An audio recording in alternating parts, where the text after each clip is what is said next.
Bharatiya Janata party ऐतिहासिक बदलाव करने जा रही है। सूत्रों के हवाले से खबर आ रही है कि अब भारतीय जनता पार्टी किसी महिला को राष्ट्रीय अध्यक्ष बना सकती है। दरअसल भारतीय जनता पार्टी जल्द ही अपने राष्ट्रीय अध्यक्ष के नए नाम की घोषणा करने वाली है। आपको बता दें कि जेपी नड्डा का कार्यकाल जनवरी 2024 में खत्म हो चुका था, लेकिन पार्टी ने उनके कार्यकाल को बढ़ाते हुए जून 2025 तक उसे बढ़ा दिया था और अब जो है पार्टी जल्द ही एक नए नाम की घोषणा करने वाली है। लेकिन इस बार जो दिलचस्प बात सामने आ रही है वो ये है कि इस बार बीजेपी राष्ट्रीय अध्यक्ष के नाम की घोषणा तो करेगी, लेकिन इस घोषणा में किसी महिला का नाम सामने आ सकता है। इसमें कई वरिष्ठ महिला नेताओं के नाम सामने आए हैं, जिनके बारे में हम आपको इस वीडियो में बताएंगे।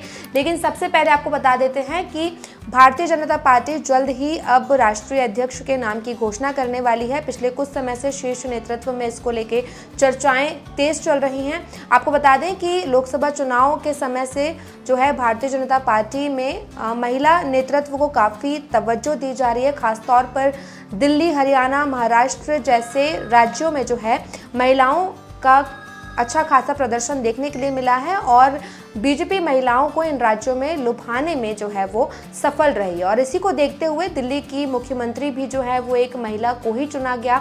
रेखा गुप्ता दिल्ली की मुख्यमंत्री हैं। बीजेपी अब जो है महिलाओं को बड़ी जिम्मेदारी देने जा रही है और इस तरह से भारतीय जनता पार्टी में एक बड़ा बदलाव होगा। आपको बता दें कि ऐसा पहली बार होगा जब भारतीय जनता पार्टी किसी महिला नेता को राष्ट्रीय अध्यक्ष बनाएगी। अब इस रेस में किन किन महिलाओं के नाम सामने आ रहे हैं वो हम आपको बता देते हैं। निर्मला सीतारमण का नाम सबसे पहले चल रहा है, जो इस वक्त देश की वित्त मंत्री हैं। इनके साथ ही वंथी श्रीनिवासन और डी पुरंदेश्वरी, इन तीनों महिला नेताओं के नाम इस रेस में सबसे आगे चल रहे हैं। हम आपको इन तीनों महिला नेताओं की सबसे पहले एक प्रोफाइल संक्षिप्त में बता देते हैं। बता दें कि राजनीतिक गलियारों में निर्मला सीतारमण, वंथी श्रीनिवासन और डी पुरंदेश्वरी के नाम चर्चा में हैं। एक एक कर इन तीनों महिलाओं के बारे में हम आपको इस वीडियो में बताएंगे। सबसे पहले बात करते हैं निर्मला सीतारमण की। देश की मौजूदा वित्त मंत्री निर्मला सीतारमण इस दौड़ में सबसे आगे मानी जा रही हैं। निर्मला सीतारमण ने हाल ही में भाजपा के राष्ट्रीय अध्यक्ष जेपी नड्डा और महासचिव संगठन बीएल संतोष से पार्टी मुख्यालय में मुलाकात की थी। अंदरूनी सूत्रों का मानना है कि उनकी संभावित नियुक्ति से पार्टी को एक साथ कई रणनीतिक लक्ष्य हासिल करने में मदद मिल सकती है। अगर निर्मला सीतारमण को इस पद के लिए चुना जाता है तो उनके प्रमोशन से बीजेपी दक्षिण भारत में अपनी पकड़ मजबूत कर सकती है। इसके साथ ही मोदी सरकार में महिला सशक्तिकरण के संकल्प को भी इससे बढ़ावा मिलेगा। वर्तमान में वित्त मंत्री के रूप में कार्यरत निर्मला सीतारमण ने पहले रक्षा विभाग का जिम्मा संभाला था और पार्टी के संगठनात्मक ढांचे के भीतर उनका लंबा अनुभव है। बात करें डी पुरंदेश्वरी की तो वह आंध्र प्रदेश की राजनीति में अहम स्थान रखती हैं। पुरंदेश्वरी आंध्र प्रदेश से सांसद हैं और उन्होंने राज्य में बीजेपी अध्यक्ष का जिम्मा भी संभाला है। पुरंदेश्वरी सुषमा स्वराज जैसी प्रभावशाली वक्ता मानी जाती हैं। उनका 2 प्रमुख राष्ट्रीय दलों में सफल करियर रहा है। वह बहुभाषी तेलुगु, तमिल, हिंदी, अंग्रेजी, फ्रेंच में बेहतरीन पकड़ रखती हैं।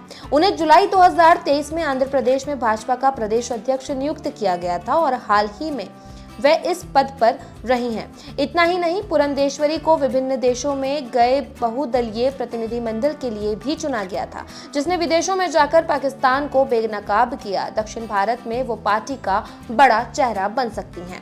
वहीं अगर हम बात करें वंथी श्रीनिवासन की तो वंथी श्रीनिवासन एक जानी मानी वकील से राजनेता बनी हैं, जो वर्तमान में तमिलनाडु विधानसभा में कोयम्बटूर साउथ से बीजेपी की विधायक हैं। उनका राजनीतिक सफर 1993 में भारतीय जनता पार्टी से जुड़ने के साथ शुरू हुआ और तब से वे पार्टी के संगठन में लगातार आगे बढ़ती गई।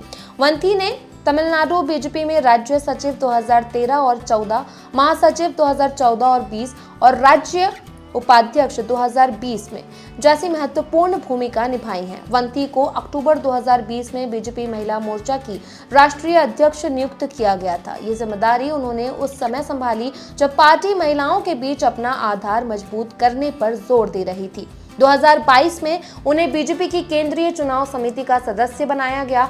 इस प्रतिष्ठित समिति में जगह पाने वाली वो पहली तमिल महिला बनी।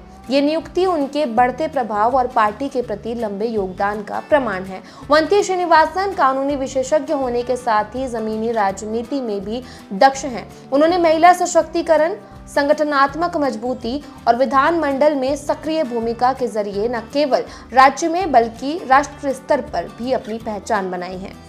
तो निर्मला सीतारमण, वंती श्रीनिवासन और डी पुरंदेश्वरी, इन 3 वरिष्ठ महिला नेताओं के नाम बीजेपी के राष्ट्रीय अध्यक्ष की दौड़ में सबसे आगे चल रहे हैं।